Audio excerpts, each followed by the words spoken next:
नमो भगवते वासुदेवाय। श्रीमद्वाल्मीकिरामायणम् आरण्यकाण्डं 63तमः सर्गः। दुःखानुचिन्तनं। स राजपुत्रप्रियया विहीनः शोकेन मोहेन च पीड्यमानः विषादयन् भ्रातरमार्तरूपो भूयो विषादं प्रविवेश तीव्रं सलक्ष्मणं शोकवशाभिपन्नं शोके निमग्नो विपुले तु रामः उवाच वाक्यं व्यसनानुरूपम् उष्णं विनिश्वस्य रुदन् सशोकं न मद्विदो दुष्कृतकर्मकारी मन्ये द्वितीयोऽस्ति वसुन्धरायां शोकेन शोको हि परम्पराया मामेदि बिन्दन् हृदयं मनश्च पूर्वं मया नूनमभीप्सितानि पापानि कर्माण्यसकृत्कृतानि तत्रायमद्यापतितो विपाकः दुःखेन दुःखं यतहं विशामि राज्यप्रनाशः स्वजनैर्वियोगः पितुर्विनाशो जननी वियोगः सर्वाणि मे लक्ष्मणशोकवेगम् आपूरयन्ति प्रविचिन्तितानि सर्वं तु दुःखं मम लक्ष्मणेदं शान्तं शरीरे वनमेत्य शून्यं सीता वियोगात् पुनरप्युदीर्णं काष्ठैरिवाग्निः सहसा प्रदीप्तः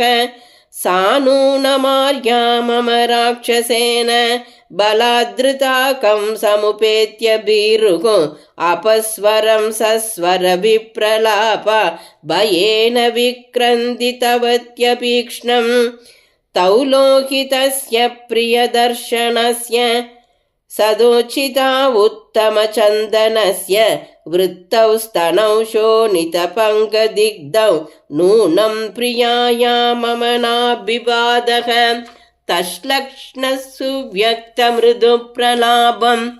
तस्यामुखं कुञ्चितकेशभारं रक्षो वशं नूनमुपागदायाः न भ्राजते राहुमुखे यदेन्दुः तां हारपाशस्य सदोचितायाः ग्रीवां प्रियाया मम सुव्रतायाः रक्षांसि नूनं परिपीतवन्ति विभित्य शून्ये रुधिराशनानि मया विहीना विजने वनेया रक्षोभिराहृत्य विकृष्यमाना नूनं विनादं कुररीव दीना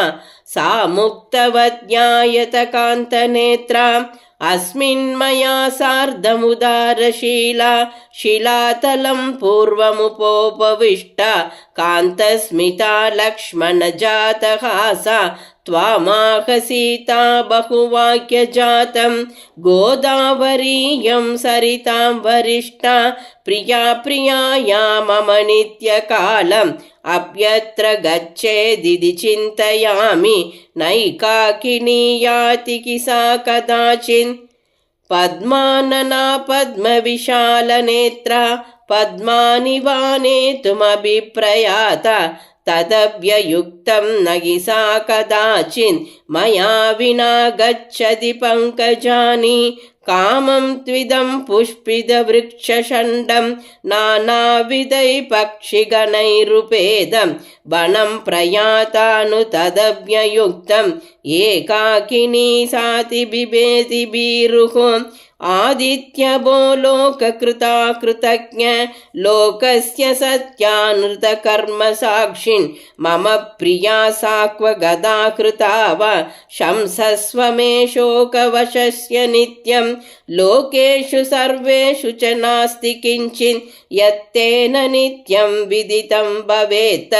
शंसस्व वायो कुलशालिनीं तां हृतामृता वा पतिवर्तते वा इतीव तं शोकविधेयदेहं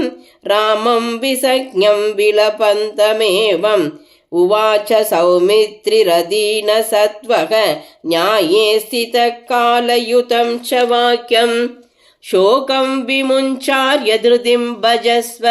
सोत्साहता चास्तु विमार्गनेष्याः उत्साहवन्तो हि नरा न लोके सीदन्ति कर्मस्वधि दुष्करेषु इतीव सौमित्रिमुदग्रपौरुषं ब्रुवन्तमार्तो रघुवंशवर्धनः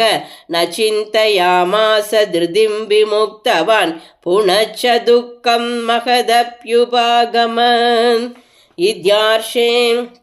श्रीमद् रामायणे वाल्मीकिये आदिकाव्ये चतुर्विंशतिसहस्रिकायां संहितायाम् आरण्यकाण्डे दुःखानुचिन्तनं नाम 63तमः सर्गः। श्रीदाशरथाय विद्महे सीतावल्लभाय धीमहि तन्नो राम प्रचोदयात्। जानकीकान्तस्मरणं जय जय राम राम।